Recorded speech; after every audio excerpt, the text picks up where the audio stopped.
Hi, നമസ്കാരം. എന്തൊക്കെയുണ്ട് വിശേഷങ്ങള്? എല്ലാവർക്കും സുഖം തന്നെയല്ലേ? ഞങ്ങളുടെ സുഖമായിരിക്കുന്നു. ആദ്യം തന്നെ എനിക്ക് പറയാനുള്ളത് ഒരുപാട് സ്നേഹം, നന്ദി എന്ന് പറയേണ്ട ആവശ്യമില്ലെന്ന് എനിക്കറിയാം, എന്നാലും പറയണം അല്ലെ. കാരണം കഴിഞ്ഞ ദിവസത്തെ വീഡിയോ കണ്ടിട്ട് ഇതുവരെ കമന്റ് ഇടാത്ത ആൾക്കാരും അതുപോലെ മെസ്സേജ് അയക്കാത്ത ആൾക്കാരൊക്കെ ലോകത്തിന്റെ പല ഭാഗത്തുനിന്നും മെയിൽസ് ആയിട്ടും അതേപോലെ തന്നെ യൂട്യൂബിൽ കമന്റ്സ് ആയിട്ടും ഇൻസ്റ്റാഗ്രാമിൽ ഫേസ്ബുക്കിലൊക്കെ മെസ്സേജസ് ഒക്കെ ആയിട്ട് അയക്കുന്നുണ്ട്. അപ്പൊ നിങ്ങളുടെ പ്രാർത്ഥന എന്റെ കൂടെ ഉണ്ടെന്ന് അറിഞ്ഞതിൽ ഒരുപാട് നന്ദി, സന്തോഷം. അപ്പോ കഴിഞ്ഞ വീഡിയോയിൽ ഞാൻ ഒരുപാട് ഇമോഷണൽ ആയി പോയി. അതിന്റെ പേരിൽ ഒരുപാട് പേരെന്നെ ചീത്ത പറയുകയും ചെയ്തു. കാരണം ഞാൻ സത്യം പറഞ്ഞാൽ കരയാൻ ആഗ്രഹിക്കാത്ത ഒരാളാണ്. നിങ്ങൾക്കറിയാലോ, ഞാൻ മാക്സിമം ചിരിച്ച് പ്രസന്റ് ചെയ്യാനാണ് ഞാൻ താല്പര്യപ്പെടാറുള്ളത്. കാരണം കരച്ചില് എന്ന് പറയുന്നത് ആർക്കും കാണാൻ ഇഷ്ടപ്പെടാത്തൊരു സംഭവമാണ്. ഇഷ്ടപ്പെടാത്ത മാത്രമല്ല, അത് കാണുമ്പോൾ നമുക്ക്, ഞാൻ മറ്റുള്ളവർക്ക് എപ്പോഴും ഒരു സന്തോഷം കൊടുക്കാൻ ആഗ്രഹിക്കുന്ന ഒരാളാണ്. പക്ഷെ ഞാൻ തന്നെ എന്റെ വീഡിയോയിൽ കരഞ്ഞപ്പോ അത് ശരിയായ അർത്ഥത്തിൽ ഉൾക്കൊണ്ടുകൊണ്ട് നിങ്ങൾ എന്റെ കൂടെ കുറച്ച് പേര് കരഞ്ഞിട്ടുണ്ട്. അപ്പോ അത് ക്ഷമിക്കുക കേട്ടോ. കാരണം ചില സമയത്ത് മനുഷ്യരുടെ വികാരങ്ങൾ നമുക്ക് ചിലപ്പോൾ നിയന്ത്രിക്കാൻ പറ്റിയെന്ന് വരില്ല. എനിക്ക് വളരെ ബോധ്യമുണ്ടാ കാര്യം. പക്ഷെ അന്ന് ഞാൻ എന്റെ പിടിവിട്ടുപോയി. കാരണം ജീവിതത്തിന്റെ ചില ഘട്ടങ്ങളിൽ ഞാൻ പറയില്ലേ, നമുക്കറിയില്ല നാളെ എന്താണ് സംഭവിക്കുന്നതെന്ന് അറിയാത്തൊരു ആയിരുന്നു ഞാൻ. അപ്പോ അത് വീണ്ടും പഴയ കാര്യങ്ങൾ ഓർമ്മിച്ച് പറഞ്ഞപ്പോ എനിക്ക് നിയന്ത്രിക്കാൻ പറ്റിയില്ല. സോറി. അപ്പോ എന്നെ സ്നേഹിക്കുന്ന ഒരുപാട് പേര് അതില് എനിക്ക് മെസ്സേജ് അയച്ചിട്ടുണ്ടാവും, ചേച്ചി കരയരുത്, ചേച്ചി കരഞ്ഞു കഴിഞ്ഞാൽ ഇൻസ്പിറേഷൻ. അപ്പൊ ഞാനൊരു മോട്ടിവേഷൻ സ്പീക്കറോ അല്ലെങ്കിൽ ഇൻഫ്ലുവൻസറോ ആണെന്ന് എനിക്ക് അറിയില്ല, തോന്നുന്നില്ല. പക്ഷെ കുറച്ചു പേർക്കെങ്കിലും നമ്മുടെ വീഡിയോ കൊണ്ട് പ്രയോജനം ഉണ്ടെന്ന് എനിക്കറിയാം. അപ്പോ നിങ്ങൾ പറയാറുണ്ടല്ലോ, ഞാൻ കഴിഞ്ഞ ദിവസം പറഞ്ഞിരുന്നില്ലേ, ഒരുപാട് പേര് പറഞ്ഞ കാര്യം എന്താ വെച്ചാല്, വിനു ചേച്ചി എന്താ ചാനലിനെ കുറിച്ച് ആലോചിക്കുന്നത്? ചാനലിൽ മാത്രമല്ലല്ലോ, നമുക്ക് നമ്മുടെ ഹെൽത്ത് അല്ലേ മുഖ്യം. സത്യമാണ്, നമ്മുടെ ഹെൽത്ത് തന്നെയാണ് മുഖ്യം. പറഞ്ഞു വന്ന കൂട്ടത്തില് ചാനലിന്റെ കാര്യം കൂടെ ഞാൻ പറഞ്ഞു എന്നുള്ളൂ. കാരണം എന്തൊക്കെ പറഞ്ഞാലും ചാനൽ ഇമ്പോർട്ടന്റ് ആണ്. ചാനൽ പൈസക്ക് വേണ്ടിയിട്ടല്ല. പൈസ യെസ്, ഇറ്റ്സ് ദ പൈസ ഉണ്ട് ഇല്ല എന്നൊന്നും ഞാൻ പറഞ്ഞ് കള്ളം പറയാൻ ആഗ്രഹിക്കുന്നില്ല. പക്ഷെ ചാനല് പൈസേനേക്കാൾ ഉപരി എനിക്കൊരു പാഷനാണ്. പാഷൻ എന്ന് പറഞ്ഞാൽ എന്റെ ഹോബിയാണ്. അതില് ഈ പറഞ്ഞ പോലെ കുറച്ച് സമയം സ്പെൻഡ് ചെയ്ത്, കാരണം എനിക്കിപ്പോ ബോറടിക്കാണ് ലൈഫ്.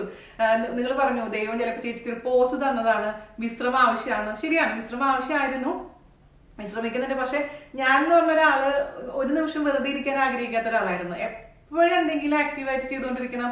മെയിനായിട്ട് അടുക്കളയിൽ തന്നെ ആയിരിക്കും. പുതിയ പുതിയ റെസിപ്പീസ് ട്രൈ ചെയ്യുക, അല്ലെങ്കിൽ എന്തെങ്കിലും അതിനെ കുറിച്ച് റിസർച്ച് ചെയ്യുക. അങ്ങനെ എപ്പോഴും ഇങ്ങനെ എന്താ പറയാ, ചലിച്ചുകൊണ്ടിരുന്ന ഒരാൾ പെട്ടെന്ന് ഇങ്ങനെ കിടപ്പിലാവുമ്പോൾ നമുക്ക് ഉണ്ടാവുന്ന കുറച്ച് ഇഷ്യൂസ്, നമുക്ക് വിഷമം ഉണ്ടാവുമല്ലോ. അത് ഞാൻ നിങ്ങളുടെ അടുത്ത് ഷെയർ ചെയ്തു എന്നുള്ളൂ. പക്ഷെ എനിക്ക് തീർച്ചയായിട്ടും അറിയാം നമ്മുടെ ഹെൽത്ത് തന്നെയാണ് ഇമ്പോർട്ടന്റ്. അത് നമുക്ക് എന്താ പറയാ, ഞാൻ കഴിഞ്ഞ വീഡിയോയിൽ തന്നെ പറഞ്ഞിരുന്നല്ലോ, ചുമരുണ്ടെങ്കിൽ മാത്രമേ ചിത്രം എഴുതാൻ പറ്റുള്ളൂ. വളരെ വ്യക്തമായിട്ട് എനിക്കറിയാവുന്ന ഒരു കാര്യം തന്നെയാണ്. പിന്നെ നമ്മള് കഴിഞ്ഞ വീഡിയോയിൽ ഞാൻ നിങ്ങളെ പേടിപ്പിക്കാൻ വേണ്ടിയിട്ട് ഒന്നും പറഞ്ഞതല്ല. കാരണം എനിക്ക് വന്നൊരു അനുഭവം മറ്റുള്ളവർക്കും വരാതിരിക്കാൻ വേണ്ടിയിട്ടാണ്. കാരണം ഒരുപാട് മെസ്സേജസ് വന്നു, ഞങ്ങൾ ഇതുപോലെ തന്നെയാണ് ഫേസ് ചെയ്യുന്നുണ്ട്, പക്ഷെ ഇപ്പോഴും പേടിയാണ്. ഞാൻ കഴിഞ്ഞ വീഡിയോ കൊണ്ട് ഉദ്ദേശിക്കുന്നത് ഈ അസുഖമുള്ളവർ എല്ലാവരും സർജറി ചെയ്യും എന്നല്ല. പക്ഷെ ആ സർജറി വരെ എത്താതിരിക്കാൻ വേണ്ടി നമ്മൾ ശ്രദ്ധിക്കണം. അതുപോലെ തന്നെ പോസ്റ്റേഴ്സിന്റെ കാര്യത്തിൽ നമ്മൾ ഇരിക്കുമ്പോൾ നേരെ ഇരിക്കുക, സ്ട്രെയിറ്റ് ആയിട്ട് ഇരിക്കുക, കാലൊക്കെ എൽ ഷേപ്പിൽ വെച്ചിരിക്കുക. അപ്പൊ എനിക്ക് ആ ഫിസിയോതെറാപ്പിസ്റ്റ് വരുമ്പോൾ ഒന്ന് പഠിപ്പിച്ചിരുന്നുണ്ട്. ഈവൺ എന്നിട്ട് പോലും എനിക്ക് അതിലോട്ട് വരാൻ സമയം എടുക്കുന്നുണ്ട്. കാരണം ഇത്രയും ഒരു 44 വർഷം അല്ലെങ്കിൽ കുറച്ച് വർഷങ്ങൾ നമ്മൾ ശീലിച്ചു വന്ന കാര്യങ്ങൾ ഓൾ ഓഫ് എ സഡൻ നിർത്താൻ പറ്റില്ല. അപ്പൊ അത് കോൺഷ്യസ് ആയിട്ട് നമ്മൾ എഫേർട്ട് എടുത്തേ പറ്റുള്ളൂ. അപ്പൊ നമ്മൾ വിചാരിക്കേണ്ട ഒരു കാര്യം എന്താണെന്ന് വെച്ച് കഴിഞ്ഞാൽ, ഞാൻ ഇനിയും എനിക്ക് ഫ്യൂച്ചറിൽ നല്ല ഹെൽത്തി ആയിട്ട് ജീവിക്കണം എന്നുണ്ടെങ്കിൽ ഞാൻ കുറച്ച് കാര്യങ്ങൾ നമ്മൾ രാവിലെ തൊട്ട് വൈകുന്നേരം വരെയുള്ള നിമിഷങ്ങളിൽ ചിന്തിക്കണം. അതായത് എനിക്ക് വേണ്ടി, എന്റെ ഹെൽത്തിന് വേണ്ടി ഞാൻ എന്തൊക്കെ ചെയ്യണം, എന്തൊക്കെ ശ്രദ്ധിക്കണം. ഇപ്പൊ ഞാൻ പറഞ്ഞില്ലേ, അമ്മമാര് പ്രത്യേകിച്ച് നമ്മുടെ വീട്ടിലുള്ള ഓരോ മെമ്പേഴ്സിനും, മക്കളുടെ ആണെങ്കിലും അല്ലെങ്കിൽ നമ്മുടെ അച്ഛനമ്മമാരുടെ കാര്യങ്ങളും ഭർത്താവിന്റെ കാര്യങ്ങളൊക്കെ ചെയ്യുന്ന കൂട്ടത്തില് നമുക്ക് കൂടി കുറച്ചൊരു സമയം സ്പെൻഡ് ചെയ്യണം. പണ്ട് ഞാനൊരു വീഡിയോ ഇട്ടുണ്ടായിരുന്നു, നമ്മുടെ വൈറ്റമിൻ B12 D ഡെഫിഷ്യൻസിയുടെ വീഡിയോ ഇട്ടുണ്ടായിരുന്നില്ലേ, അന്ന് ഞാൻ ഈ കാര്യം പറഞ്ഞിട്ടുണ്ടായിരുന്നു.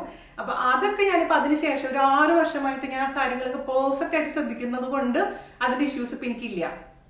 അത് പറയാനൊരു ആഗ്രഹിക്കുന്ന കാര്യം, ഞാൻ എന്റെ ഇപ്പൊ കഴിഞ്ഞ വീഡിയോയിൽ പറഞ്ഞിരുന്നത് എന്താണെന്ന് വെച്ച് കഴിഞ്ഞാൽ, എനിക്ക് തരിപ്പ് ഉണ്ടായിരുന്നു എന്നൊക്കെ പറഞ്ഞു, കൈയിന്റെ പെരിപ്പ് എന്നൊക്കെ പറഞ്ഞിരുന്നു. പക്ഷേ അതിൽ വൈറ്റമിൻ B12 ഇത് നിങ്ങൾ കൺഫ്യൂഷൻ ആക്കരുത് കേട്ടോ. കാരണം B12 എന്ന് പറയുമ്പോഴും അതിലും ഒരു സൂചി കുത്തുന്ന പെയിനൊക്കെ വരും നമ്മുടെ വിരലിന്റെ ഉള്ളിലൊക്കെ.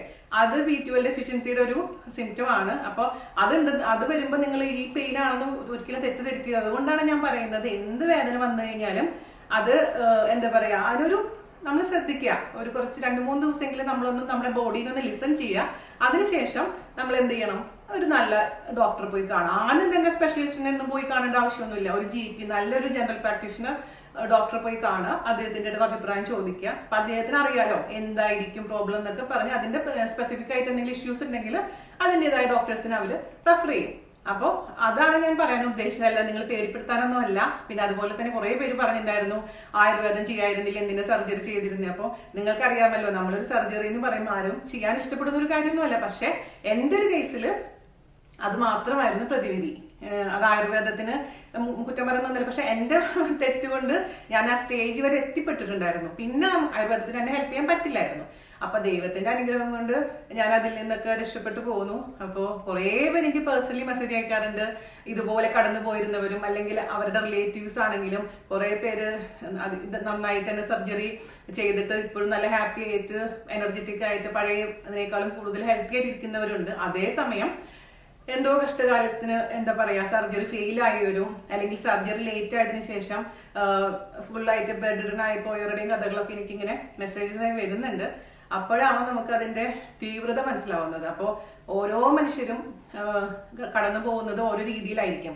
പിന്നെ കുറച്ച് പേര് എൻ്റെ അടുത്ത് മെസ്സേജ് അയച്ചിട്ടുണ്ടായിരുന്നു, വീണ നിങ്ങളിപ്പോൾ എത്ര ഭാഗ്യവതിയാണ്, ഇപ്പൊ നിങ്ങൾ രക്ഷപ്പെട്ടല്ലോ, അതുകൊണ്ട് ഇതിനേക്കാളും നിങ്ങൾ ചിന്തിക്കേണ്ടത് ഇതിനേക്കാളും വേഴ്സ്റ്റ് ആയിട്ട് പൈസയുടെ കാര്യത്തിലാണെങ്കിലും അല്ലെങ്കിൽ വളരെ മോശമായ വലിയ അസുഖങ്ങൾ, അതായത് ക്യാൻസർ പോലുള്ള അല്ലെങ്കിൽ അതിനേക്കാളും വലിയ അസുഖങ്ങൾ പിടിപെട്ട് കിടക്കുന്ന രോഗികളെ കുറിച്ച് ചിന്തിച്ച് നോക്കൂ. അപ്പൊ നിങ്ങളുടെ അസുഖം വളരെ ലളിതമായിരിക്കും എന്ന് പറഞ്ഞിരുന്നു. സത്യമാണ്. ഇതൊന്നും ചിന്തിക്കാത്ത ആളല്ല ഞാൻ 100 രാവിലെ എണീക്കുമ്പോൾ അല്ലെങ്കിൽ രാവിലെ എണീക്കുമ്പോൾ മുതൽ കിടക്കുന്ന നിമിഷം വരെ ഞാൻ ഗ്രാറ്റിറ്റ്യൂഡ് പ്രകടിപ്പിക്കുന്ന ഒരാളാണ്. ദൈവത്തിന്റെ അടുത്താണെങ്കിലും എല്ലാവരുടെ അടുത്താണെങ്കിലും. കാരണം ഇന്ന് വരെയുള്ള എൻ്റെ ജീവിതത്തിന് ഒരുപാട് പേരുടെ അടുത്ത് എനിക്ക് നന്ദിയുണ്ട്. അത് മാത്രമല്ല സർവേശ്വരനും നന്ദി പറയുന്ന ഒരാളാണ്. അപ്പോൾ അതൊക്കെ എനിക്കറിയാം. അറിയാഞ്ഞിട്ടൊന്നല്ല. പക്ഷേ ഞാനൊരു കാര്യം പറയട്ടെ, നമ്മൾ പറയില്ല, ഒരു നഖം അല്ലെങ്കിൽ നമ്മുടെ ഒരു കൈ മുറിയുമ്പോൾ ആ വേദനിക്കുന്ന സമയത്ത് നമ്മൾ ഇതൊന്നും ആരും ഈ ഉപദേശിക്കുന്ന ആരും, ഈവൻ ഞാനടക്കം മറ്റുള്ളവരെ കുറിച്ച് ചിലപ്പോൾ ചിന്തിക്കണമെന്നില്ല. ആ വേദന വരുമ്പോൾ നമുക്ക് നമ്മുടെ വേദന തന്നെയാണ് ഏറ്റവും വലുത്, അല്ലെ? അതിനോട് നിങ്ങൾ യോജിക്കുന്നുണ്ടോ ഇല്ലയോ? അപ്പോ ചില സമയത്ത് നമ്മൾ സ്വാർത്ഥരായി പോകും. ഞാൻ പറയുന്നത് ചില കാര്യങ്ങളിൽ നമ്മൾ സ്വാർത്ഥരായിരിക്കണം. നമ്മുടെ ഹെൽത്ത് കഴിഞ്ഞിട്ട് മതി വേറെ എന്തും. നമ്മളുണ്ടെങ്കിൽ മാത്രമേ നമുക്ക് നമ്മുടെ കുടുംബത്തിന് പിടിച്ചു നിർത്താൻ പറ്റുള്ളൂ, നമുക്ക് സപ്പോർട്ട് ചെയ്യാൻ പറ്റുള്ളൂ, അല്ലെ? അപ്പോ ചില സമയത്ത് എന്റെ നെഗ്ലിജൻസ് തന്നെയാണ് എനിക്കിപ്പോ ഈ ഗതി എന്നൊന്നും പറയാനൊന്നുമില്ല. ദൈവം സഹായിച്ച് ഞാൻ രക്ഷപ്പെട്ടു പോന്നു. തീർച്ചയായിട്ടും ഞാൻ പൊരുതിയിട്ട് തന്നെ വരുള്ളൂ. അപ്പൊ അങ്ങനെ പ്രശ്നങ്ങളൊന്നുമില്ല. അത് കറക്റ്റ് ടൈമിൽ നമ്മൾ പോയതുകൊണ്ട് മാത്രം എങ്ങനെയൊക്കെയോ രക്ഷപ്പെട്ടു പോകുന്നതാ. അപ്പൊ അത് നമ്മൾ ചെയ്ത പുണ്യോ അല്ലെങ്കിൽ നമ്മുടെ പാരന്റ്സ് ചെയ്ത പുണ്യോ അല്ലെങ്കിൽ എന്നെ സ്നേഹിക്കുന്നവരുടെ പ്രാർത്ഥന കൊണ്ടോ എങ്ങനെയാണെന്ന് എനിക്കറിയില്ല ഇപ്പോഴും. പക്ഷെ അതുകൊണ്ട് തന്നെയാണ് ഞാൻ രക്ഷപ്പെട്ടു പോകുന്നത്. അപ്പൊ അത് ഇനി ഒരിക്കലും അത് റിപ്പീറ്റ് ആവാതിരിക്കാൻ വേണ്ടി ഞാൻ ശ്രമിക്കുന്നുണ്ട്. അതുപോലെ തന്നെ വേറെ എന്തൊരു കാര്യം പറയാൻ വന്നിട്ടുണ്ടായിരുന്നല്ലോ. പിന്നെ കുറച്ച് പേര് പറഞ്ഞിട്ടുണ്ടായിരുന്നു വോയിസ് റെസ്റ്റിന്റെ ആവശ്യമൊന്നും പറഞ്ഞിരുന്നില്ല ഡോക്ടർ. ഇപ്പൊ ഞാൻ ഡോക്ടർ ചേട്ടൻ, ഇപ്പൊ നമ്മുടെ അനുവിന്റെ ബ്രദർ ആയതുകൊണ്ട് പ്രത്യേകിച്ചും ഞാൻ എന്ത് സംശയം ഉണ്ടെങ്കിലും ചേട്ടൻ മെസ്സേജ് അയക്കാറുണ്ട്. അപ്പൊ ചേട്ടന്റെ റിപ്ലൈ വന്ന് ചേട്ടൻ പറയുന്ന അനുസരിച്ച് മാത്രമാണ് ഞാൻ ഇവിടെ നിൽക്കുന്നത്. അതായത് എക്സസൈസ് ഞാൻ ചെയ്യുന്നുണ്ട് റെഗുലർ ആയിട്ട്, ഫിസിയോതെറാപ്പിസ്റ്റ് വരുന്നുണ്ട് വീട്ടില്. അപ്പൊ അദ്ദേഹം പറയുന്ന പോലെ തന്നെയാണ് ചെയ്യുന്നത്. പിന്നെ ഒരുപാട് സമയം ഇപ്പൊ ഞാൻ വീഡിയോ എടുക്കുമ്പോഴും എഡിറ്റ് ചെയ്തിട്ടാണ്, കട്ട് ചെയ്തിട്ടാണ് എടുക്കുന്നത്. അല്ലാണ്ട് കണ്ടിന്യൂസ് ആയി ഞാൻ ഇവിടെ ഇരിക്കുന്നില്ല. കുറച്ചു നേരം ബ്രേക്ക് എടുത്ത് അതിനുശേഷമാണ് വീണ്ടും നമ്മൾ എഡിറ്റ് ചെയ്ത് വീഡിയോ റെക്കോർഡ് ചെയ്യുന്നത്. അപ്പോൾ കണ്ടിന്യൂസ് ആയിട്ട് ഇരിക്കാൻ പാടില്ല എന്നൊന്നും പറഞ്ഞിട്ടൊന്നുമില്ല. ഈവൻ അങ്ങനെ ചെയ്യുകയാണെങ്കിൽ മാത്രം ഒരു 2 മണിക്കൂറൊക്കെ കണ്ടിന്യൂസ് ആയിട്ട് ഒരു ജോലി ചെയ്യുകയാണെങ്കിൽ കഴുത്തിൽ കോളർ ഇടാൻ പറഞ്ഞിട്ടുണ്ട്. അതർവൈസ് കോളർ ഒന്നും ഇടേണ്ട ആവശ്യമില്ല. പിന്നെ എൻ്റെ ഇപ്പോഴത്തെ ഇഷ്യൂ എന്താണെന്ന് വെച്ച് കഴിഞ്ഞാൽ എനിക്ക് ഭയങ്കരമായിട്ട് ഷോൾഡേഴ്സ് ഭയങ്കര ടൈറ്റ് ആയിരിക്കുകയാണ്. അപ്പം പുള്ളിക്കാരൻ ഒന്ന് ഫിസിയോതെറാപ്പി ചെയ്ത് പോയാലും ആ സമയത്ത് കുറച്ച് റിലീസായി കിട്ടും. പിന്നെ കുറച്ച് സമയം കഴിയുമ്പോഴേക്കും ടൈറ്റ് ആവും.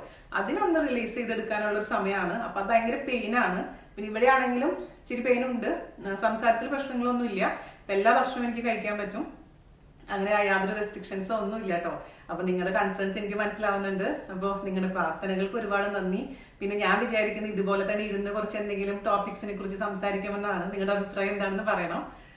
അതായത് എൻ്റെ കുട്ടിക്കാലത്തിനെ കുറിച്ചോ അല്ലെങ്കിൽ എൻ്റെ ഈ കുക്കിംഗ് ജേണിനെ കുറിച്ചോ അല്ലെങ്കിൽ എന്താ പറയാ മാരേജിലെ പ്രശ്നങ്ങളോ അല്ലെങ്കിൽ മാരേജിന്റെ നല്ല ഗുണങ്ങൾ ചീത്തവശങ്ങൾ അല്ലെങ്കിൽ ഒരു ഭാര്യയും ഭർത്താവും തമ്മിൽ കാര്യങ്ങൾ, പാരന്റിങ്, അങ്ങനത്തെ കുറച്ച് ടോപ്പിക്സ് ഒക്കെ ഉണ്ടാവുമല്ലോ. അങ്ങനെ എന്തെങ്കിലുമൊക്കെ കുറിച്ചൊന്ന് സംസാരിക്കണം എന്ന് ഞാൻ വിചാരിക്കുന്നുണ്ട്. അപ്പൊ നിങ്ങളുടെ അഭിപ്രായം പറയാ. അതുപോലെ തന്നെ എനിക്ക് ഒരുപാട് സന്തോഷം തോന്നിയ കാര്യം എന്ന് വെച്ചാൽ ഇപ്പോൾ ഈ വീഡിയോ ഇട്ടതിന് ശേഷം, അല്ലെങ്കിൽ ഉണ്ടായിരുന്നു, പക്ഷെ ഇപ്പൊ വീഡിയോ ഇട്ടതിന് ശേഷം പഴയ വീഡിയോസ് ഒക്കെ പോയി കുറച്ച് പേര് കണ്ടിട്ട് അതിൽ കമന്റ്സ് ഇടുന്നുണ്ട്, ചേച്ചി ഞാൻ ഇന്ന് ഇതാ ട്രൈ ചെയ്യാൻ പോകുന്ന കേട്ടോ എന്നൊക്കെ പറയുമ്പോൾ ഒരു വലിയ സന്തോഷമാണ്. അതുപോലെ തന്നെ നിങ്ങൾ ഉണ്ടാക്കിയിട്ട് അത് നിങ്ങൾ പറ്റുകയാണെങ്കിൽ എന്നെ ഫേസ്ബുക്കിലോ അല്ലെങ്കിൽ ഇൻസ്റ്റാഗ്രാമിലൊക്കെ ഫോട്ടോസൊക്കെ അയക്കുക, അല്ലെങ്കിൽ മെയിൽ അയക്കുക. മെയിൽ അയക്കുന്നേക്കാളും കൂടുതൽ എനിക്ക് താല്പര്യം ഇൻസ്റ്റാഗ്രാമിലാണ്. കാരണം അതിൽ നമുക്ക് വോയിസ് മെസ്സേജ് അയക്കാൻ പറ്റും. മറ്റേ നമ്മൾ മെയിലൊക്കെ ആകുമ്പോൾ കുറേ നേരം വായിക്കുമ്പോൾ കുറച്ച് സ്ട്രെയിൻ ഉണ്ട്. അപ്പോൾ അങ്ങനെയൊക്കെ നിങ്ങളുടെ വാല്യുബിൾ ആയിട്ടുള്ള അഭിപ്രായങ്ങൾ പറയുക. പഴയ റെസിപ്പീസ് ഒക്കെ നിങ്ങൾ ട്രൈ ചെയ്യുമ്പോൾ അതൊരു സന്തോഷമല്ലേ? അല്ലെങ്കിൽ നിങ്ങൾ പറയാ ചേച്ചി ഇന്നത് ചെയ്യാം, അല്ലെങ്കിൽ അങ്ങനെ ഇനിയിപ്പോ അതൊക്കെ വലിയൊരു സന്തോഷമുള്ള ഒരു കാര്യമാണ്. അപ്പൊ നിങ്ങൾ മാക്സിമം പഴയ വീഡിയോസ് ഒക്കെ ഒന്ന് കാണുക, നമ്മളെ സപ്പോർട്ട് ചെയ്യുക. നിങ്ങളെ സപ്പോർട്ട് ഉണ്ടെന്ന് എനിക്ക് അറിയാം. കാരണം നിങ്ങൾ പറയാറില്ലേ, കുറേ മക്കളുടെ മെസ്സേജസ് വന്നിരുന്നു, വീണ ആന്റി എന്റെ അമ്മേനെ പോലെയാണ്, അതൊക്കെ പറയുന്നുണ്ടല്ലോ.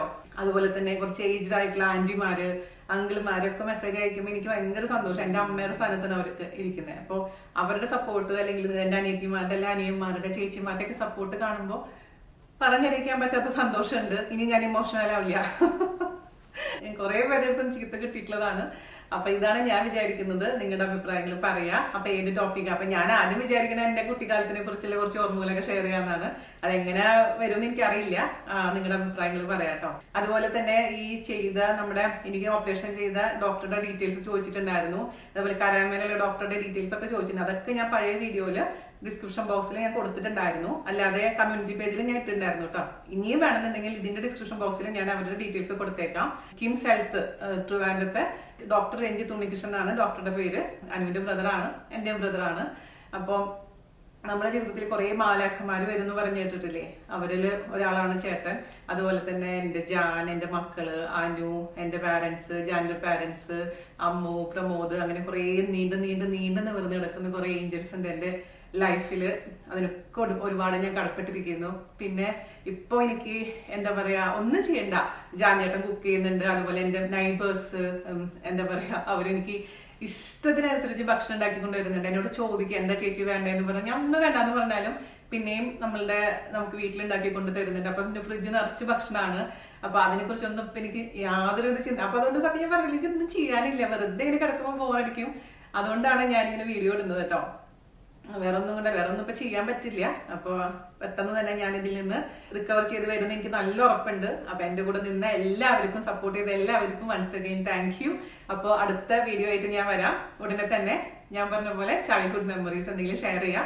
നിങ്ങൾ പറയണം, ടോപ്പിക്സ് എന്തെങ്കിലും ഉണ്ടെങ്കിൽ അഭിപ്രായം പറയണം. പിന്നെ മാക്സിമം കമന്റ് ചെയ്യുക, ഇതൊക്കെ ഒന്ന് ഷെയർ ചെയ്യുക, മറ്റുള്ളവരോട് എത്തിക്കുക. അതുപോലെ തന്നെ വാട്സപ്പ് ചാനൽ ഉണ്ട് നമുക്ക്. അപ്പൊ അതിൽ ഞാൻ ഡെയിലി സ്റ്റാറ്റസ് ഇടുന്നുണ്ട്, ഇൻസ്റ്റാഗ്രാമിലാണെങ്കിലും. അപ്പോൾ എല്ലാ ഡീറ്റെയിൽസും ഞാൻ ഇതിലിപ്പോ എനിക്ക് യൂട്യൂബിൽ എപ്പോഴും വീഡിയോ ചെയ്യാൻ പറ്റില്ലല്ലോ. അപ്പൊ എന്റെ ഡെയിലി റുട്ടീൻ ആണെങ്കിലൊക്കെ അറിയാൻ താല്പര്യം ഉണ്ടെങ്കിൽ മാത്രം കേട്ടോ. അല്ലാണ്ട് എനിക്കിപ്പോ ഞാനൊരു സിനിമ നടിയൊന്നും അല്ലാത്തതുകൊണ്ട് അങ്ങനെ ആഗ്രഹമൊന്നും ആർക്കും ഉണ്ടാവില്ല. എന്നാലും ഞാൻ പറയുകയാണ്, ഇങ്ങനെയൊക്കെ നിങ്ങൾക്ക് താല്പര്യം ഉണ്ടെങ്കിൽ വാട്സപ്പ് ചാനലിന്റെ ഡീറ്റെയിൽസ് ഞാൻ താഴെ കൊടുത്തിട്ടുണ്ട്. അപ്പൊ വാട്സപ്പ് ചാനൽ എന്ന് ഉദ്ദേശിക്കുന്നത് നിങ്ങൾക്ക് എന്നോട് കമ്മ്യൂണിക്കേഷൻ ഒന്നും പറ്റില്ല, അല്ലെങ്കിൽ കുറെ പേരുണ്ടെങ്കിൽ, ഒരു 3000 പേരുണ്ടെങ്കിലും നിങ്ങൾ തമ്മിലൊന്നും മിണ്ടാൻ പറ്റില്ല, നിങ്ങളുടെ നമ്പേഴ്സ് ഒന്നും ആർക്കും കാണാൻ പറ്റില്ല. അത് വൺ വേ മാത്രം. ബ്രോഡ്കാസ്റ്റ് ചാനൽ ഇല്ല, അതാണ് സംഭവം. അപ്പൊ ഞാൻ എന്തെങ്കിലും മോർണിംഗ് മെസ്സേജ്, ഗുഡ് മോർണിംഗ് കുട്ടികളെ ഇടുമ്പോൾ നിങ്ങൾക്ക് കാണാൻ പറ്റും. അല്ലെങ്കിൽ വീട്ടിൽ എന്താ ഭക്ഷണം കഴിച്ചത്, അങ്ങനെ കൊച്ചു സ്റ്റോറീസ് ഒക്കെ ഷെയർ ചെയ്യുമ്പോൾ നിങ്ങൾക്ക് അത് കാണാൻ പറ്റും.